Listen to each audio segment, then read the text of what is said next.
Spread over biscuit dough, not quite to the edge.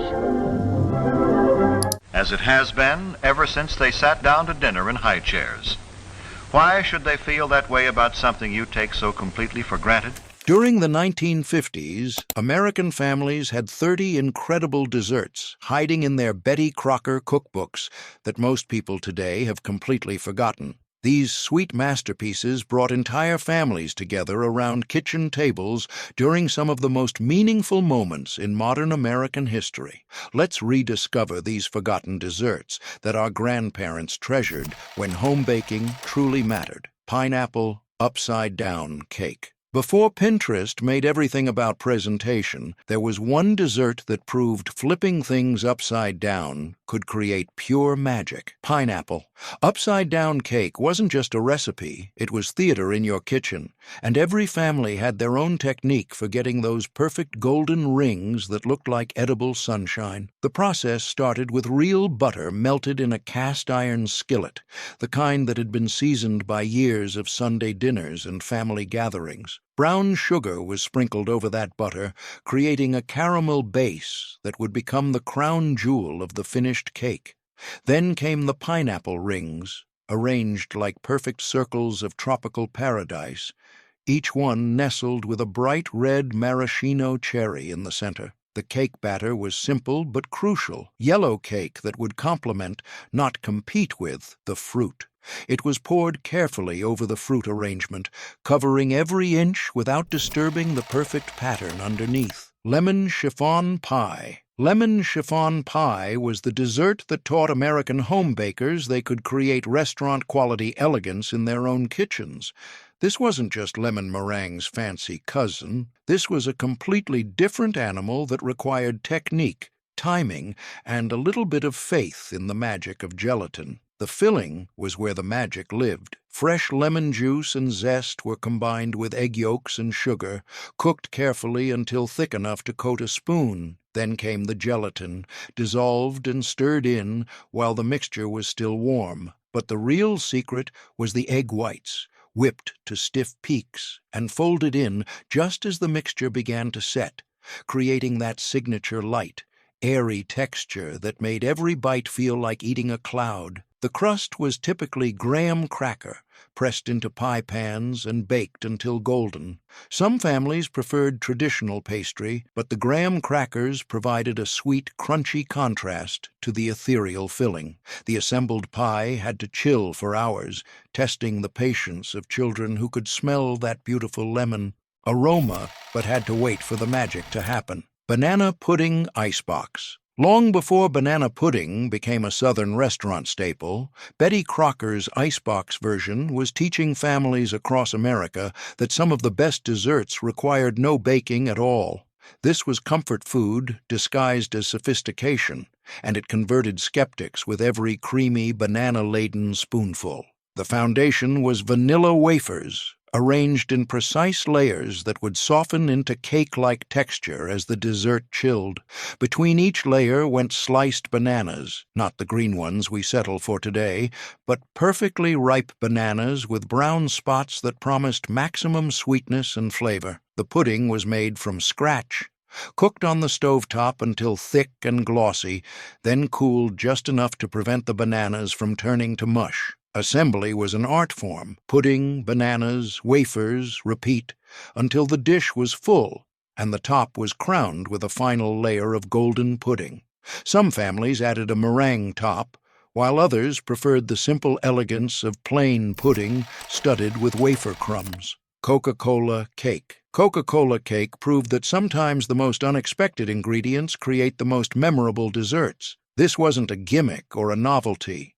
This was serious chocolate cake that happened to get its magic from America's favorite soda, creating flavors that no traditional recipe could match. The cake batter started like any chocolate cake, but then came the twist. Coca-Cola was heated with butter and cocoa powder, creating a syrup that would be the secret to the cake's incredible moisture and unique flavor. The warm Coke mixture was stirred into the batter, along with buttermilk and eggs, creating a thin batter that looked wrong but baked into perfection. The frosting was where the Coca-Cola really shined.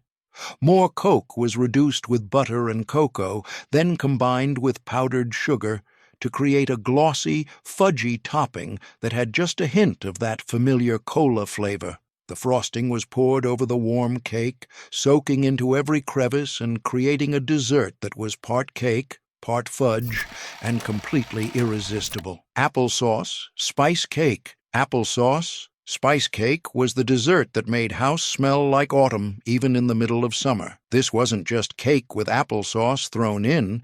This was a carefully balanced creation that used applesauce as both moisture and flavor, creating something that was both familiar and sophisticated. The applesauce had to be the right consistency, smooth enough to incorporate evenly, but with enough body to provide structure. Homemade was preferred, made from apples that had been cooked down with just enough sugar and cinnamon to enhance their natural sweetness. The spice blend was crucial. Cinnamon, nutmeg, allspice, and sometimes a touch of cloves, carefully balanced, so no single spice overwhelmed the others. The baking process filled the kitchen with aromas that could stop conversations and draw people to the kitchen like magnets. The finished cake was tender and moist, with a crumb so fine it practically melted on the tongue. Sunshine cake. Sunshine cake earned its name from both its golden color and its ability to brighten any occasion. This was Angel Food Cake's richer cousin, made with egg yolks instead of just whites, creating a tender, buttery crumb that captured sunshine in every slice.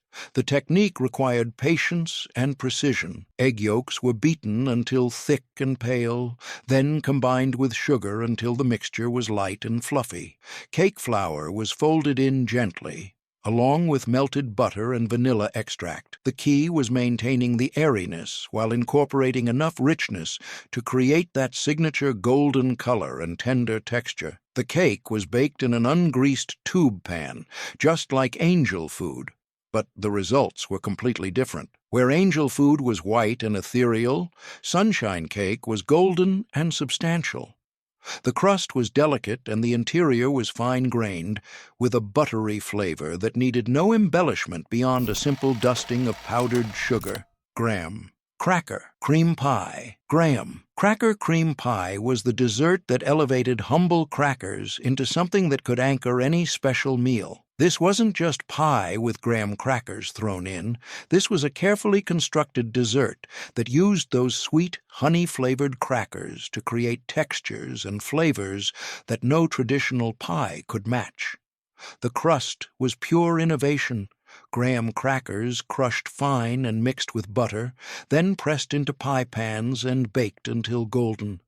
This created a sweet, crunchy foundation that complemented rather than competed with the filling.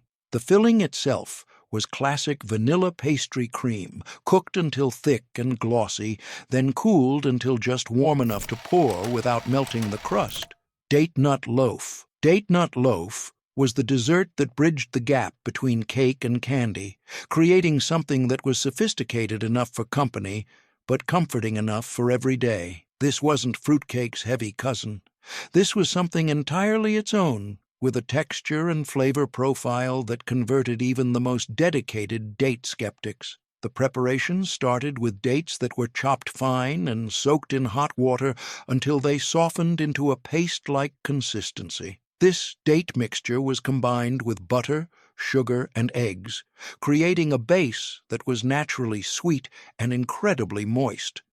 Walnuts were folded in for crunch, along with just enough flour to bind everything together. The baking process was crucial, low and slow, allowing the natural sugars in the dates to caramelize slightly while keeping the interior moist and tender. The finished loaf had a dark, rich color and a texture that was dense but not heavy. Slices revealed a beautiful pattern of dates and nuts throughout, looking almost like a mosaic. Cornflake Macaroons. Cornflake Macaroons proved that breakfast cereal could become elegant dessert with just a few simple additions. These weren't the coconut macaroons. Most people knew. These were crispy, golden clusters that delivered familiar flavors in a completely unexpected form. The base was simple, cornflakes mixed with shredded coconut and bound together with egg whites that had been whipped to soft peaks. Sugar was added gradually, creating a meringue-like mixture that would hold the cereal and coconut together while baking.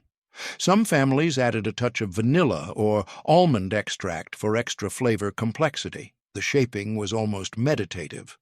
Spoonfuls of the mixture were dropped onto parchment paper, creating rustic clusters that would bake into golden, crispy treats. Icebox Éclair Cake. Icebox Éclair Cake was the dessert that gave home bakers the satisfaction of making éclairs without any of the intimidation factor. This wasn't traditional French pastry. This was American ingenuity at its finest, creating all the flavors and textures of éclairs in a form that anyone could master. The foundation was graham crackers, arranged in perfect layers that would soften into something resembling pastry as the dessert chilled.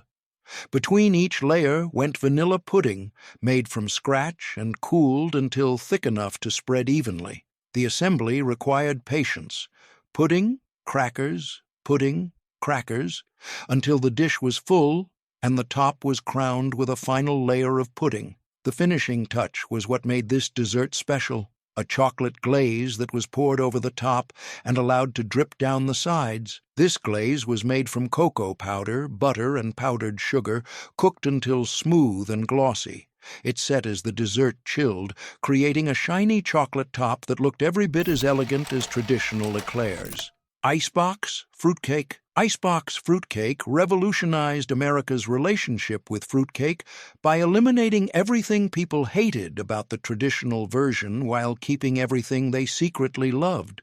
This wasn't the dense, boozy brick that became holiday jokes. This was light, fresh, and actually disappeared from serving plates instead of being regifted for decades. The genius was in the construction. Instead of baking fruit into heavy cake batter, this version layered everything cold. Vanilla wafers formed the base, arranged in neat rows that would soften into cake-like texture as the dessert chilled. The fruit component was a mixture of chopped dates, candied cherries, and toasted nuts, all bound together with sweetened whipped cream instead of dense batter. 7-Up Lemon Lime. Icebox Dessert. 7-Up Lemon Lime. Icebox Dessert proved that soda could be the secret ingredient that elevated simple desserts into something spectacular. This wasn't just gelatin with soda mixed in. This was a carefully balanced creation that used the carbonation and citrus flavors to create textures and tastes that traditional ingredients couldn't match. The base was lime gelatin, but instead of being dissolved in plain water, it was mixed with hot 7-Up that had been heated just enough to dissolve the gelatin without losing all the carbonation. This created a fizzy, light texture that was unlike any other gelatin dessert. As the mixture began to set, whipped cream was folded in, creating a mousse-like consistency that was both airy and refreshing. Seafoam Dessert Salad. Seafoam dessert salad sounds like something from another planet, but this ethereal creation was actually one of the most elegant desserts in Betty Crocker's collection. The name came from its pale green color and incredibly light texture that looked like sea foam frozen in time, creating something that was both beautiful and delicious. The base was lime gelatin mixed with hot water, but the magic happened when the mixture was chilled until it began to thicken, then whipped until it doubled in volume and turned pale and frothy. This technique, similar to making a gelatin mousse, created an incredibly light texture that practically melted on the tongue. Whipped cream was folded into the foamy gelatin mixture, along with carefully chosen additions that would complement the delicate lime flavor. Crushed pineapple was popular, as were miniature marshmallows and chopped nuts. Some families added cottage cheese for extra richness and protein, creating a dessert that was both indulgent and somewhat virtuous. Coffee jelly. Coffee jelly was the dessert that proved gelatin could be sophisticated, adult, and completely irresistible to anyone who appreciated the finer things in life. This wasn't kid-friendly fare. This was elegant dining disguised as simple preparation, creating something that belonged on restaurant dessert menus. The coffee had to be perfect, strong, freshly brewed, and made with quality beans that would hold their flavor through the gelatin process. Unflavored gelatin was dissolved in a small amount of cold coffee, then mixed with the hot coffee and sugar until everything was completely smooth. The key was balancing the coffee strength with sweetness, so the finished product would be flavorful but not bitter. Snow pudding. Snow pudding lived up to its name by creating something that looked exactly like fresh snow but tasted like heaven. This was one of the most visually stunning desserts in the Betty Crocker repertoire, using simple ingredients to create something that looked magical and tasted even better. The base was unflavored gelatin dissolved in lemon juice and water, creating a clear, tart foundation. But the magic happened when this mixture was chilled until it began to set, then whipped vigorously until it turned white and doubled in volume. Junket Custard. Junket Custard was the dessert that introduced American families to the gentle art of milk coagulation, creating something that was part pudding, part custard, and completely different from anything else on the dessert table. This wasn't cooking in the traditional sense. This was almost like gentle chemistry that transformed simple milk into silky, delicate custard. The process started with fresh milk, heated to exactly the right temperature, warm enough to activate the junket tablet, but not so hot that it would curdle. The junket tablet, made from rennet, was dissolved in cold water and stirred into the warm milk along with sugar and vanilla. Chocolate Haystacks, Chow-Mein cookies. Chocolate Haystacks, also known as Chow-Mein cookies, were the dessert that proved candy, and cookies could merge into something that was better than either component alone. These weren't traditional cookies in any sense. They were clusters of chocolate and crunch that required no baking and delivered maximum satisfaction with minimal effort. The base was simple but genius. Chocolate chips or chocolate candy melted until smooth and glossy. Into this chocolate went Chow-Mein noodles, those crispy, crunchy noodles that added texture and visual interest that no traditional cookie ingredient could match. Some families added peanuts or other nuts for extra crunch and flavor.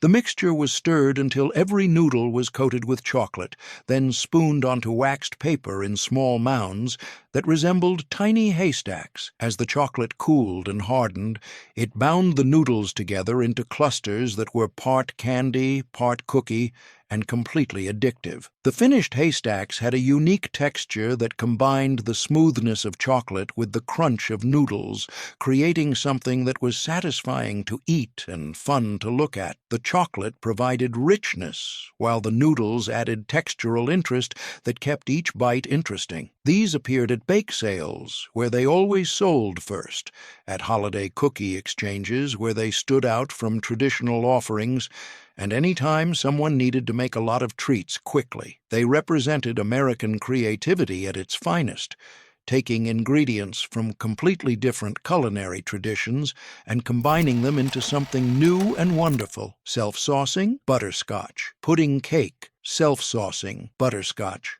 Pudding cake was the dessert that seemed to defy physics, creating its own sauce while baking and delivering two desserts in one pan. This wasn't magic, though it seemed like it. This was clever technique that used the principles of heat and moisture to create something that looked impossible but tasted incredible. The cake batter was simple: flour, sugar, butter, and milk combined into a basic cake mixture that was spread in a buttered baking dish. The magic happened with the topping: brown sugar and cocoa powder for chocolate versions, or just brown sugar for pure butterscotch, were sprinkled evenly over the batter. Then hot water was poured carefully over the entire surface. The physics were beautiful.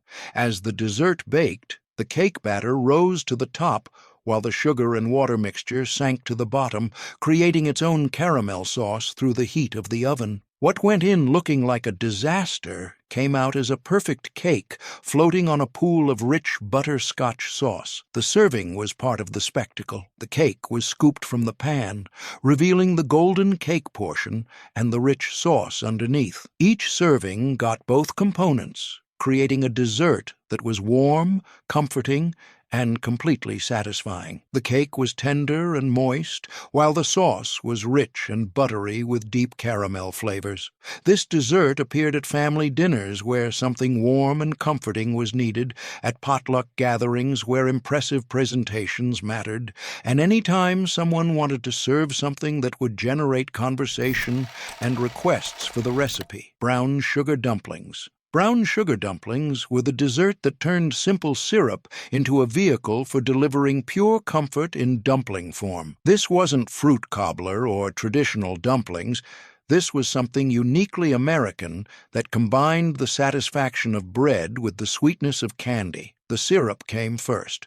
Brown sugar, butter, and water cooked together until bubbling and smooth, creating a rich caramel base that would both flavor and cook the dumplings. Some families added a touch of vanilla or cinnamon to the syrup, while others preferred the pure, unadulterated taste of caramelized sugar. The dumpling dough was simple but crucial. Flour, sugar, baking powder, and milk combined into a soft dough that would steam rather than bake in the hot syrup. The dough was dropped by spoonfuls into the bubbling syrup, where it would cook through steam and heat, absorbing flavors while maintaining a tender, bread-like texture. The cooking process was almost meditative, watching the dumplings puff and cook in the golden syrup, filling the kitchen with aromas of caramelized sugar and warm bread. When done, the dumplings were tender and sweet, having absorbed syrup flavors throughout while maintaining their structure. This dessert was served warm, with the dumplings ladled from the pot, along with generous amounts of the rich syrup that had cooked them. Each bite delivered sweet, tender dumpling surrounded by buttery caramel sauce. It appeared at family dinners where comfort food was the goal, at church suppers where satisfying desserts were needed, and any time someone wanted to create something that felt like a warm hug in dessert form. Oatmeal pie. Oatmeal pie was the dessert that proved breakfast ingredients could create something worthy of the finest dinner parties. This wasn't oatmeal cookies in pie form. This was a rich custard-like creation that used oats to create textures and flavors that no traditional pie could match. The filling was where the magic happened. Oats were combined with eggs, corn syrup, brown sugar, and butter, creating a mixture that would set into something resembling pecan pie, but with its own unique character. The oats provided texture and nutty flavor while absorbing the sweet custard mixture during baking. Some versions included coconut or chopped nuts for additional texture, while others relied on the oats alone to provide interest. The key was balancing the liquid ingredients so the filling would set properly without becoming too dense or too loose. Vanilla extract was essential for rounding out the flavors and preventing the pie from tasting too much like actual oatmeal. The baking process transformed the simple ingredients into something elegant and sophisticated. The top developed a golden crust, while the interior remained creamy and rich, with the oats distributed throughout in a pattern that looked almost like pecan pie from a distance. The finished pie was rich, sweet, and surprisingly sophisticated, with a texture that was part custard, part cookie, and completely satisfying. It appeared at holiday tables where traditional desserts were expected, but something different was desired at potluck gatherings where unique contributions were valued, and any time someone wanted to prove that simple ingredients could create extraordinary results. Teas, ready for wartime genius?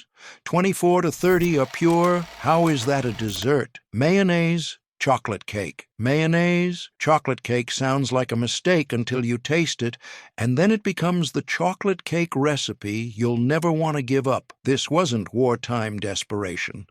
This was pure genius disguised as necessity, creating the moistest, richest chocolate cake anyone had ever experienced, using an ingredient that seemed completely wrong, but was absolutely perfect. The science was beautiful, even if people didn't understand it at the time. Mayonnaise is essentially eggs and oil emulsified together, which meant this cake was getting perfectly blended fats and proteins without any of the work of creaming butter or separating eggs. The mayonnaise dissolved completely into the batter, leaving no trace of its origin, but contributing moisture and richness that traditional methods couldn't match. The batter looked wrong to anyone watching. Thin, almost too liquid, with that slight tang from the mayonnaise that seemed like it would ruin everything. But experienced bakers knew to trust the process, watching as the oven transformed this unlikely mixture into something that rose perfectly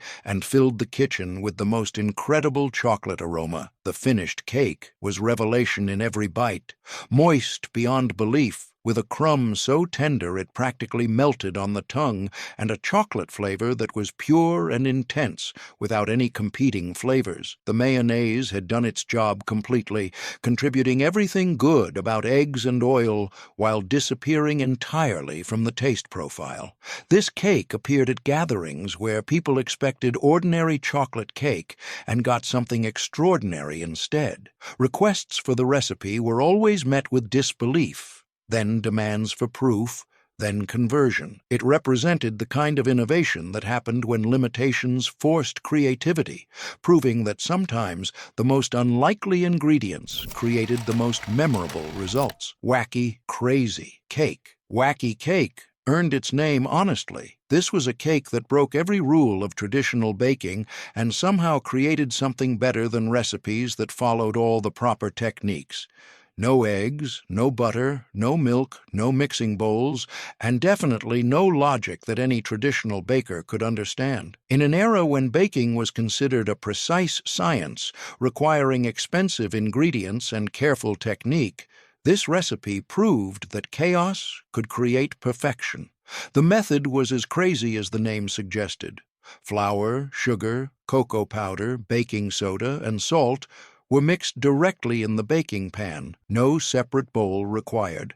Then 3 wells were made in the dry ingredients, and into these went vegetable oil, white vinegar, and vanilla extract. Water was poured over everything, and the whole mixture was stirred right in the pan until just combined. The sight of this preparation horrified traditional bakers who had spent years learning proper creaming methods and careful incorporation techniques. The chemical reaction was what made this cake work. The vinegar and baking soda created the leavening, while the oil provided moisture and richness.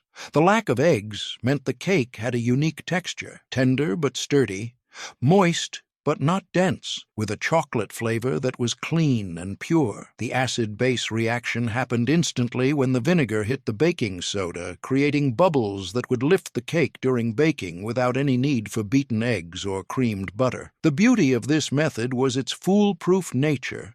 There was no way to overbeat the batter because there was barely any mixing involved, no risk of curdled butter or deflated eggs because neither ingredient was present, no worry about ingredient temperatures because everything went in at room temperature. Children could make this cake successfully, and busy mothers could throw it together in minutes when unexpected company arrived. The baking process was completely different from traditional cakes. This batter was thinner, more like thick liquid than traditional cake batter, but it rose beautifully and baked into something that looked completely normal from the outside. The real surprise came with the first bite. This wrong cake tasted absolutely right. The crumb was incredibly tender. The moisture was perfect, and the chocolate flavor was pure and intense without any competing elements. Wacky cake became famous during the Depression and World War II when traditional ingredients were scarce or expensive, but it remained popular long after prosperity returned because it was simply better than many traditional chocolate cakes. Rationing had forced innovation, and that innovation had produced something superior to what abundance had created. It proved that sometimes throwing out the rule book led to the best discoveries, and that necessity truly was the mother of invention. Tomato soup cake. Tomato soup cake was the dessert that made people question everything they thought they knew about baking. then made them believers with the first bite. This wasn't a savory cake or some weird experiment. This was legitimate spice cake that used condensed tomato soup to create moisture, color, and subtle flavor complexity that traditional ingredients couldn't match. Campbell's Soup Company actually promoted this recipe, understanding that creative uses for their products would increase sales during tough economic times. The soup wasn't just thrown into regular cake batter. The entire recipe was built around working with this unconventional ingredient. The tomato soup provided liquid, some sweetness, and a slight acidity that would react with the baking soda to create perfect texture. Spices like cinnamon, nutmeg, and cloves were essential for creating the familiar spice cake flavor profile while masking any hint of tomato. The soup's consistency was perfect for cake batter. Thick enough to provide structure, liquid enough to create moisture. The transformation was remarkable to witness. The soup, which smelled distinctly of tomatoes and herbs in the can, became something entirely different when combined with sugar and spices. The tomato flavor didn't disappear. It transformed into a subtle complexity that enhanced the other flavors without being identifiable. The natural umami in the tomatoes actually improved the overall taste profile, adding depth that traditional spice cakes often lacked.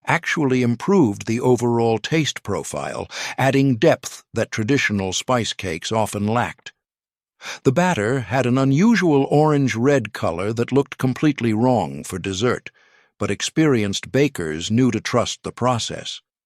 The soup dissolved completely during mixing, contributing its moisture and subtle flavors, while the spices took center stage. The finished batter looked like traditional spice cake, with no hint of its unusual main ingredient. The color mellowed during baking, becoming a rich, warm brown that suggested spices rather than vegetables. The baking process filled the kitchen with familiar spice cake aromas, and the finished product looked completely normal. Golden brown with a fine, tender crumb. The real test came with tasting, and this cake passed with flying colors. Moist, flavorful, and perfectly spiced, with absolutely no hint of tomato in the finished product. The texture was exceptionally tender, and the flavor was more complex and interesting than traditional spice cakes made with conventional ingredients. This cake appeared at gatherings where people thought they were getting traditional spice cake, only to discover they'd been eating tomato soup all along. The reveal always generated amazement and requests for the recipe, proving that sometimes the most unexpected ingredients created the most memorable desserts. Children who refused to eat vegetables would devour this cake, never knowing they were consuming tomatoes in dessert form. It represented Depression-era creativity at its finest, using shelf-stable ingredients to create something both economical and delicious. This cake appeared at gatherings where people thought they were getting traditional spice cake, only to discover they'd been eating tomato soup all along. The reveal always generated amazement and requests for the recipe, proving that sometimes the most unexpected ingredients created the most memorable desserts. It represented Depression-era creativity at its finest, using shelf-stable ingredients to create something both economical and delicious. Vinegar Pie. Vinegar pie was the dessert that proved desperation could create delicacy, turning one of the most unlikely ingredients into something that tasted remarkably like lemon meringue pie. This wasn't a mistake or a joke.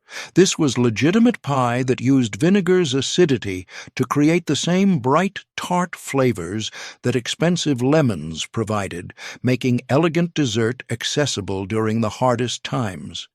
In households where lemons were a luxury that appeared only at Christmas, vinegar became the miracle ingredient that could satisfy cravings for citrus brightness any time of year. The filling was pure chemistry disguised as cooking. Apple cider vinegar was combined with water, sugar, eggs, and a small amount of flour, creating a custard base that would set during baking. The vinegar provided the essential acidity that made the pie taste bright and fresh, while the sugar balanced the tartness into something that was surprisingly pleasant. The transformation was almost magical, harsh, pungent vinegar becoming something delicate and refined through the alchemy of heat and sweetness. The key was using the right vinegar in the right proportions. Too much and the pie would be inedibly sour, too little and it would be bland and sweet. Apple cider vinegar was preferred for its slightly fruity undertones, while white vinegar was too harsh for most palates. Some bakers added a touch of lemon extract if available, but the vinegar alone was sufficient to create the desired flavor profile. Experienced pie makers could taste the filling before baking and adjust the balance perfectly, creating consistency that even expensive ingredients couldn't guarantee. The baking process was crucial. The filling had to set without curdling, requiring gentle heat and careful timing. When done properly, the pie had a smooth, custard-like filling with a golden color and a flavor that was remarkably similar to lemon curd. A meringue topping was traditional, completing the illusion and adding sweetness to balance the tart filling. The meringue also provided visual appeal, creating a dessert that looked every bit as elegant as its expensive counterpart. People who tasted vinegar pie without knowing the ingredients often guessed it was lemon, testament to how successfully this humble ingredient could masquerade as something much more expensive. Children who had never tasted real lemon pie couldn't tell the difference, while adults who knew both versions often admitted to preferring the vinegar version for its more consistent flavor. It appeared on tables during the Depression and wartime, proving that good dessert didn't require expensive ingredients, just creativity and understanding of how flavors work together. Saltine cracker pie, mock pecan. Saltine cracker pie was the dessert that proved texture could be just as important as flavor, creating something that looked, felt, and almost tasted like expensive pecan pie, using nothing more than crackers, eggs, and sugar. This wasn't just making do. This was culinary alchemy that transformed humble ingredients into something that could fool even sophisticated palates. In regions where pecan trees didn't grow and imported nuts were prohibitively expensive, this recipe democratized one of the South's most beloved desserts. The secret was in the preparation of the crackers. Saltine crackers were broken into pieces, not crushed to crumbs, but broken into irregular chunks that would mimic the size and shape of pecan pieces.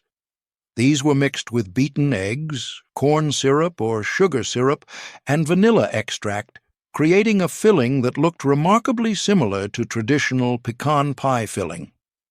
The breaking technique mattered enormously.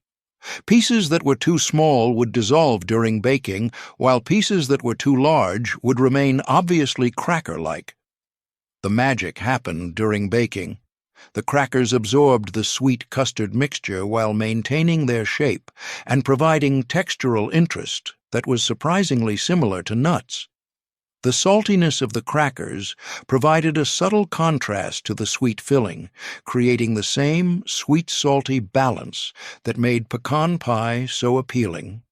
As the pie baked, the crackers softened and darkened, taking on the appearance of nuts suspended in golden custard.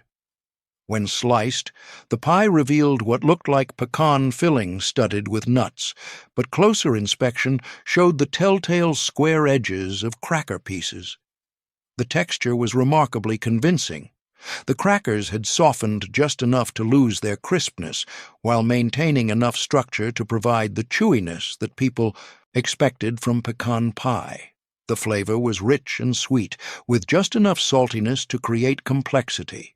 This pie appeared at gatherings where people expected traditional pecan pie and got something that was 95% as satisfying for a fraction of the cost. The reveal always generated amazement and disbelief, followed by requests for the recipe. Some people actually preferred it to real pecan pie, claiming the crackers provided better texture consistency than nuts, which could be tough or stale. It represented the height of Depression-era resourcefulness, proving that with enough creativity, almost any expensive ingredient could be successfully imitated.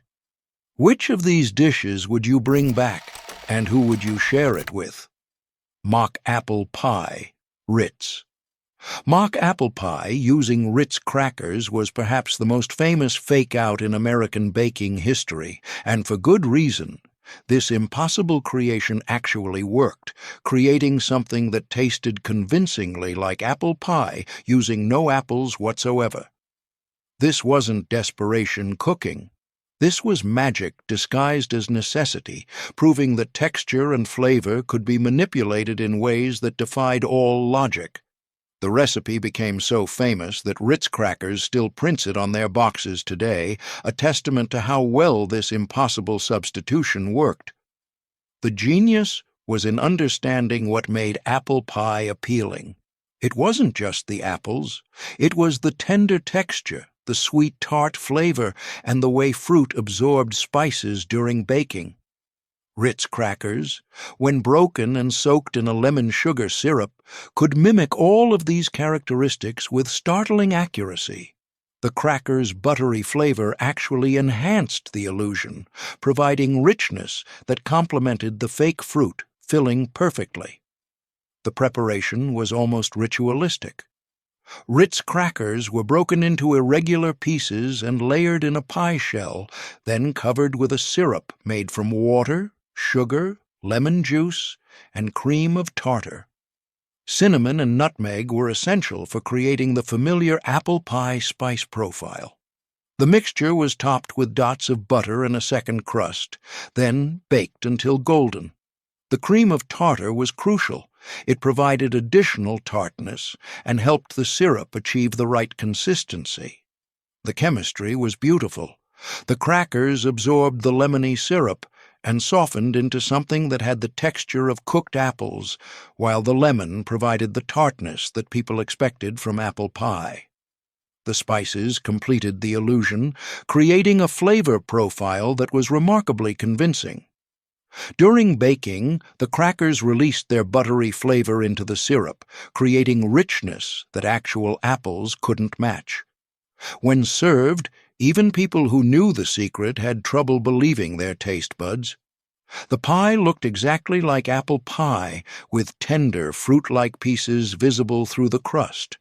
The flavor was so convincing that many people preferred it to actual apple pie, claiming it was more consistent and never disappointing like real apples could be.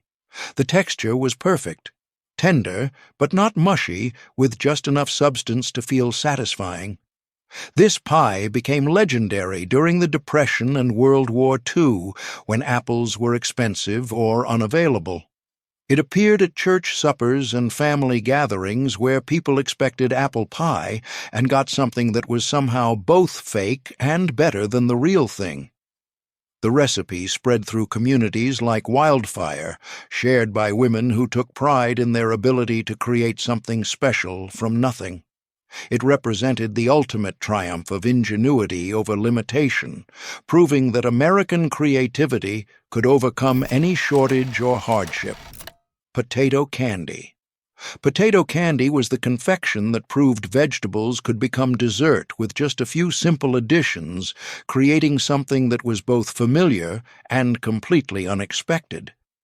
This wasn't Irish candy or European tradition. This was pure American innovation that turned leftover mashed potatoes into something that could satisfy any sweet tooth. In an era when wasting food was considered sinful, this recipe transformed dinner leftovers into treats that rivaled expensive store-bought confections. The base was simple. Cold mashed potatoes, preferably leftover from dinner and completely smooth. These were mixed with powdered sugar, vanilla extract, and sometimes a touch of salt, creating a mixture that could be shaped and molded like clay. The potatoes provided moisture and binding, while the sugar created sweetness and structure. The key was using potatoes that had been properly seasoned during dinner. A little butter and salt in the original mash actually improved the candy's final flavor profile. The transformation was almost magical. What started as ordinary mashed potatoes became something entirely different when combined with enough powdered sugar to change both texture and taste. The mixture had to reach the perfect consistency, pliable enough to work with, but firm enough to hold its shape. Experienced candy makers could tell by feel when the ratio was exactly right, adding sugar gradually until the mixture stopped being potato and became confection. The shaping was where creativity shined. The mixture could be rolled flat and spread with peanut butter, then rolled into logs and sliced into pinwheels that looked like professional candies. It could be formed into small balls and rolled in coconut or chopped nuts, creating bite-sized treats that resembled expensive truffles. Some families pressed it into molds or simply cut it into squares like traditional fudge, dusting the pieces with cocoa powder or cinnamon sugar. The texture was unique, smooth and creamy like fudge, but with a different mouthfeel that was somehow both rich and light. The potato flavor disappeared completely, masked by the sugar and vanilla, leaving only sweetness and whatever additional flavors had been added.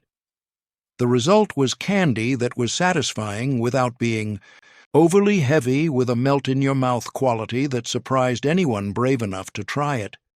Potato candy appeared at holiday gatherings where homemade sweets were expected, at community events where unusual treats generated conversation, and any time someone wanted to turn leftovers into something special. Children who knew the secret felt like they were getting away with something wonderful, while adults marveled at the ingenuity of creating candy from dinner vegetables.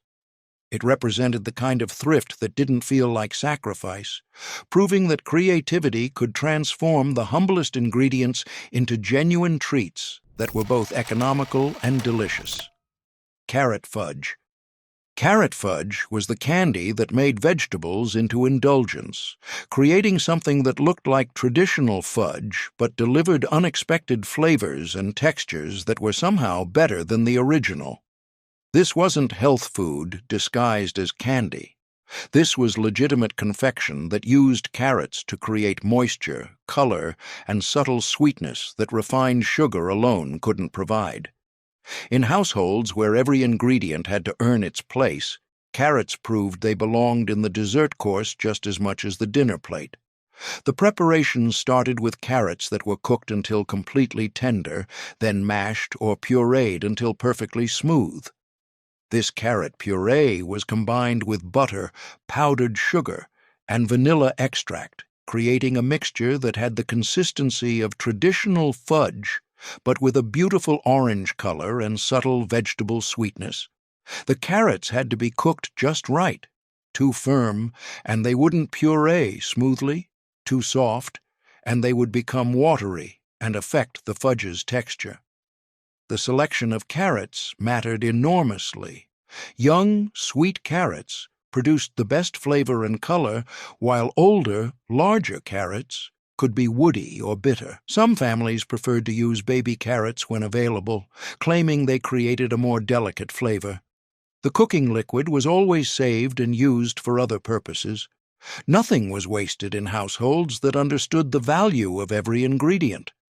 The cooking process was crucial. The mixture had to be heated just enough to blend the flavors and create the right consistency without becoming too thick or too loose. Some recipes included a small amount of cream or milk to adjust the texture, while others relied on the natural moisture from the carrots to create the perfect consistency. The mixture was stirred constantly during heating to prevent scorching, and experienced candy makers could tell by the way it pulled away from the sides of the pan when it was ready. The finished fudge was smooth, creamy, and surprisingly rich, with a color that ranged from pale orange to deep amber, depending on the carrots used. The flavor was sweet and vanilla-forward, with just a hint of carrot that added complexity without being identifiable. The texture was perfect fudge, firm enough to cut cleanly, soft, enough to melt smoothly on the tongue, with a richness that satisfied even the most discriminating sweet tooth. The setting process required patience. The fudge was poured into buttered pans and allowed to cool completely before cutting, often overnight. Some families scored the surface while it was still warm to make cutting easier later. The finished squares could be stored for weeks if properly wrapped, making this an ideal candy for gift-giving or special occasions. Carrot fudge appeared at gatherings where people expected traditional sweets and got something that was both familiar and surprising. Children who refused to eat carrots would devour this candy without ever knowing they were eating vegetables, while adults appreciated the subtle complexity that vegetables brought to traditional candy making. It represented the clever disguising of nutrition within indulgence, proving that healthy and delicious weren't mutually exclusive, and that creativity in the kitchen could overcome any limitation. Prune Whip. Prune Whip was the dessert that rehabilitated one of America's most maligned fruits, transforming wrinkled, unappealing prunes into something light, elegant, and genuinely delicious. This wasn't medicine disguised as dessert. This was sophisticated confection that used prunes' natural sweetness and rich flavor to create something that could anchor the finest dinner parties. In an era when prunes were primarily associated with digestive health, this recipe proved they belonged in the realm of elegant entertaining. The preparation started with prunes that were cooked until completely tender, then pureed until perfectly smooth. This puree was combined with sugar and lemon juice, creating a base that was intensely flavored and naturally sweet. The quality of prunes mattered enormously. The best were large, moist, and sweet, requiring minimal additional sugar to create the desired flavor balance. Some cooks preferred to soak the prunes overnight before cooking to ensure they would puree to perfect smoothness. The real magic happened when stiffly beaten egg whites were folded into the prune mixture, creating something that was part mousse, part soufflé, and completely elegant.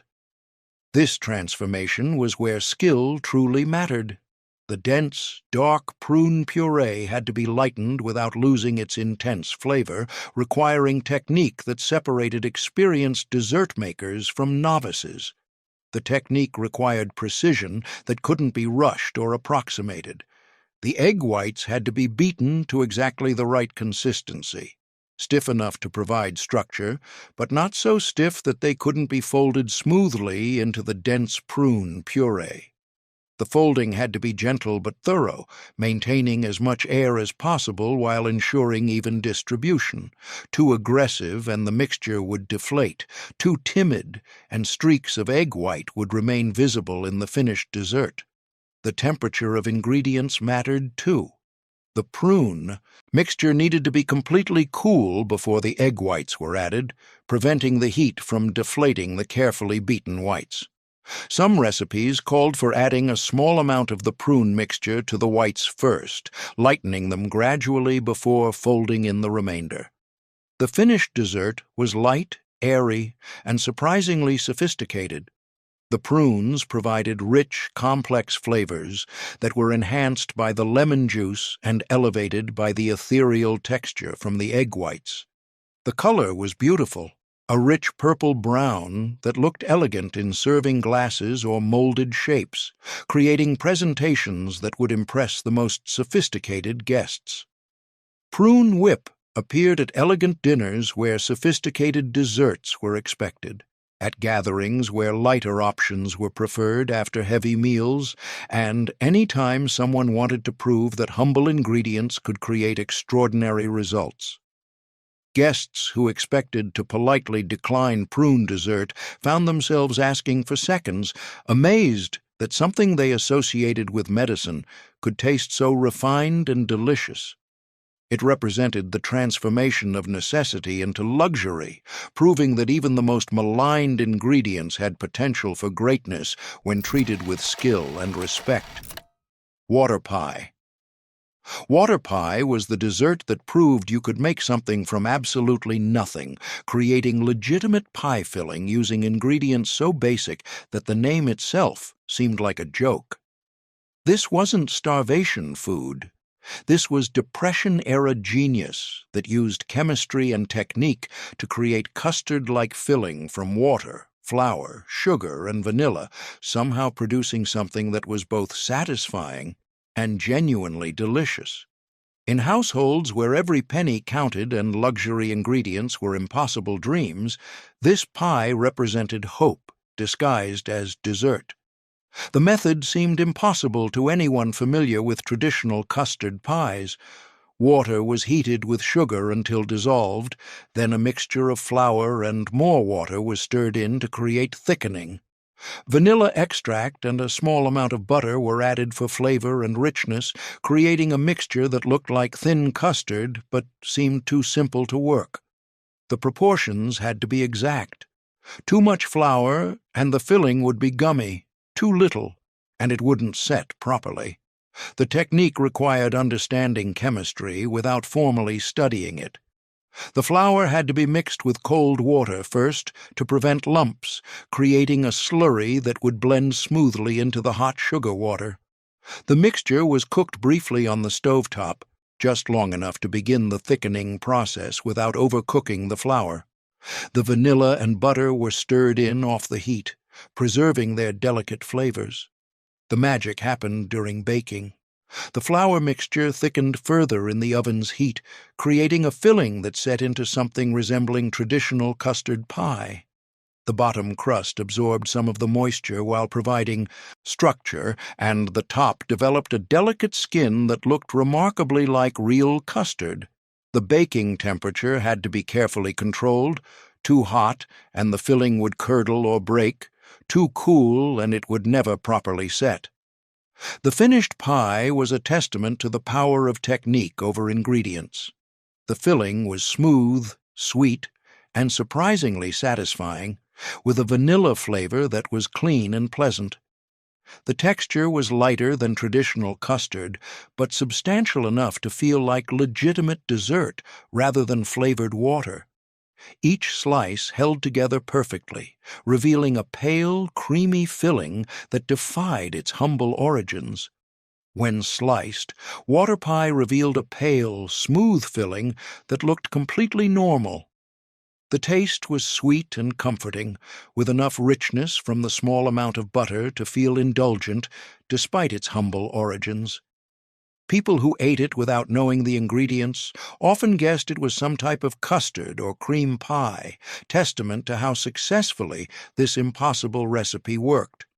The crust was crucial to the pie's success. A well-made pastry crust provided the richness and substance that the filling lacked, creating a complete dessert experience that satisfied both taste and texture expectations. Some bakers added a meringue topping for extra elegance, while others served it with whipped cream when available. Water pie appeared on tables during the worst of the Depression, when even basic baking ingredients were luxuries that many families couldn't afford. It proved that dessert was possible even when nothing seemed available, representing the ultimate triumph of human creativity over seemingly impossible limitations. This pie was proof that sometimes the most extraordinary achievements came from the most ordinary materials, and that the desire for sweetness and comfort could overcome any obstacle, no matter how insurmountable it might seem. These 30 forgotten desserts tell the story of an America that baked from the heart, not from convenience. Every recipe represents families who understood that dessert was about more than just satisfying sweet cravings. It was about creating moments, building traditions, and showing love through the simple act of making something by hand. Your great-grandmother didn't just follow these recipes, she lived them. She understood that the best desserts brought people together, that sugar and flour could create magic, and that some traditions were worth preserving no matter how much the world changed around them. These weren't just instructions on cards, they were love letters written in butter and vanilla, passed down through generations who believed that homemade sweetness was life's greatest comfort. Maybe it's time we remembered what she knew.